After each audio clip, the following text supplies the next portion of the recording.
From an architecture standpoint though, I think, like I told you in my previous episode, if you want to become an enterprise architect, you are picking a career in which you are going to read a lot. You're going to read all the time, right? This is an example. If you want to become a really good enterprise architect, go through this material on a regular basis. I've read it end to end. It's updated and I'll go through it once again.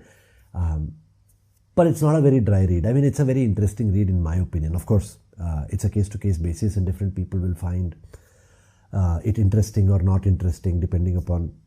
But in my opinion, it's very interesting and you should definitely read through it. Now, this is the core TOGAF framework and the series guides that you will study. But from an exam standpoint, you will need more study. You'll need to go through it properly. So there are links here which I am going to share, like the TOGAF Enterprise Architecture Foundation Level 1 online study materials, right? Open Group provides this in their website itself. It's $239. Now, before we go here, I want to explain to you what Foundation and Practitioner is. Now, TOGAF is split into two parts. There is Foundation and there is Practitioner. Foundation is obviously an overview of all of TOGAF.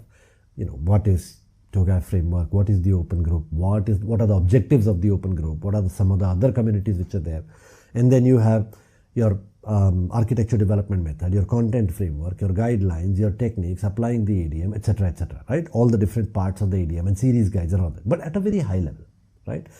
And then you have Practitioner, in which you get into the depth and the nitty-gritties of, various techniques and all the content, right? Your architectural building blocks, your artifacts, your catalogs, matrices and diagrams, your deliverables and each deliverable and what are the different things that you collect in each deliverable, and various catalogs and matrices and diagrams that help you gather information about various aspects of the organization, such as if you are in application architecture, for example, there will be an application interaction diagram which will show you all the different applications and how they interact with each other, or there'll be an application business function matrix which will show you how each application supports the different business functions within the organization, and so on and so forth. So all this content is covered as a part of the content framework in depth in the practitioner section.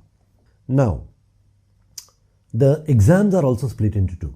There is an exam 1 and exam 2. Exam 1 is Foundation, which will test you your knowledge of the TOGAF framework, and exam 2, which will test your understanding and application of the TOGAF framework in a real world situation.